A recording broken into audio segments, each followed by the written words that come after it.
HSC পরীক্ষা শেষে কেন্দ্রের গেটে চলে হামলা, ভাঙচুর এবং ইট পাটকেলের তাণ্ডব। অনাকাঙ্ক্ষিত এমন ঘটনায় থমথমে পরিস্থিতি। ভোলার চরফ্যাশনের ফাতেমা মতিন মহিলা কলেজ কেন্দ্রে এই অবস্থা। পরীক্ষায় আইসিটি প্রশ্ন কঠিন হওয়া এবং নকলের সুযোগ না পাওয়ায় পরীক্ষার্থীদের এই হামলা এবং ভাঙচুর বলে দাবি করে প্রশাসন। পরিস্থিতি নিয়ন্ত্রণে পুলিশ টিয়ার গ্যাস ছোড়ে। এই ঘটনায় শিক্ষক, কর্মচারী এবং পুলিশ সহ আহত হয়েছেন অন্তত 10 জন। এইভাবেই ভোলার চরফ্যাশনে পরীক্ষা কেন্দ্রে ভুয়া স্লোগান দিয়ে কেন্দ্রের সামনে এসে জড়ো হয় প্রায় 2 শতাধিক পরীক্ষার্থী। পরীক্ষা শেষ করে কেন্দ্র থেকে বেরিয়ে আসেন 884 জন এইচএসসি পরীক্ষার্থী। পরে কলেজ প্রাঙ্গণে ডিম ও ইট পাটকেল নিক্ষেপ করে তারা। কেন্দ্রের উত্তর পশ্চিম পাশের 2টি গেট ভেঙে ভেতরে প্রবেশ করে অধ্যক্ষের কার্যালয়ে লক্ষ্য করে চলে হামলা। এতে পুরো কেন্দ্রে আতঙ্ক ছড়িয়ে পড়ে। লেখাপড়া করবে না, তারা চাকরি বাকরি করবে, তারা কি দিবে দেশকে বলুন তো?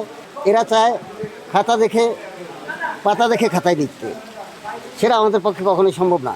এ ঘটনায় শিক্ষক, কর্মচারী, পথচারী ও ম্যানেজিং কমিটির সদস্য সহ অন্তত 10 জন আহত হন। খবর পেয়ে ঘটনাস্থলে পৌঁছে পুলিশ পরিস্থিতি নিয়ন্ত্রণে প্রথমেই শিক্ষার্থীদের সরিয়ে দেওয়ার চেষ্টা করে। পরে পরিস্থিতির অবনতি হলে 2 রাউন্ড টিয়ার গ্যাস নিক্ষেপ করে বিক্ষুব্ধ শিক্ষার্থীদের ছত্রভঙ্গ করা হয়।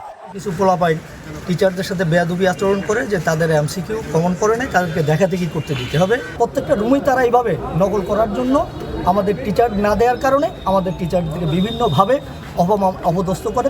প্রশাসনের দাবি, প্রশ্ন কঠিন হওয়া এবং পরীক্ষার হলে শিক্ষকদের সহযোগিতা না পাওয়ার ক্ষোভ থেকে এই অনাকাঙ্ক্ষিত ঘটনার সূত্রপাত। টিচাররা তাদেরকে সুযোগ দিচ্ছে না, এই মর্মে তাদের মধ্যে শুনলাম। এরপরে শুনলাম যে বিভিন্ন রকম অনাকাঙ্ক্ষিত পরিস্থিতি তৈরি হয়েছে।